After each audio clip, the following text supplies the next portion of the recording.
1971 சவாலே சமாளின்னு ஒரு படம் வந்துச்சு. சிவாஜியும் ஜெயலலிதா அம்மையாரும் அதில் ஹீரோ ஹீரோயின். அந்த படத்தை எழுதி இயக்கி தயாரித்தவர் மல்லியம் ராஜகோபால் அவர்கள். படம் முழுக்க கதாநாயகியும் தொடவே மாட்டாங்க. நிலவை பார்த்து வானம் சொன்னது என்னை தொடாதுன்னு ஒரு பாட்டு கூட வரும். படம் சூப்பர் ஹிட். இதே டைரக்டர் 2 வருஷம் முன்னாடி 1968 ஜீவனாம்சம்னு ஒரு படம் இவரே எழுதி இயக்கி தயாரித்தார். அதில் 3 ஹீரோக்கள், ஜெய்சங்கர், ஏவிஎம் ராஜன், நான் புதுமுகம். இதுக்கு முன்னாடி வரைக்கும் எனக்கு ஒரு 10 படங்களில் பெரும்பாலும் வயசான கதாநாயகர் தான் ஜோடியாக நடித்தாங்க.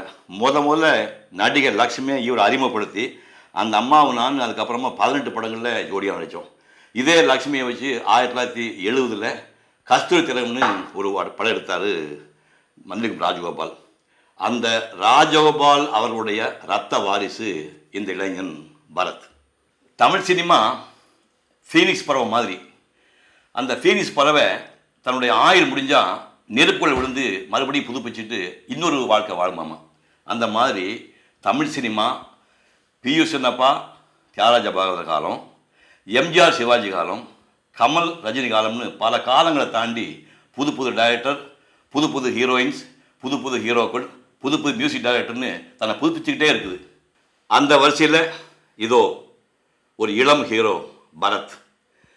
ஒரு ஹீரோவுக்கு என்ன தகுதி வேணும்?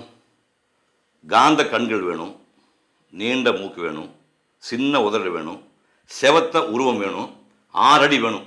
அத்தனையும் இவர்கிட்ட இருக்குது. கிரேஸ்ஃபுல்லாக டான்ஸ் ஆடுறாரு, அழகாக நடிக்கிறாரு. டைரக்டர் ரவிச்சந்திரன் இயக்கத்திலே பரத் நடித்து வெளிவரக்கின்ற நட்பதிகாரம் 79 மாபெரும் வெற்றி பெற்று என் மகன் பரத் நிரந்தர ஹீரோவாக விளங்க அவன் தந்தை ஸ்தானத்திலிருந்து வாழ்த்துகின்றேன்.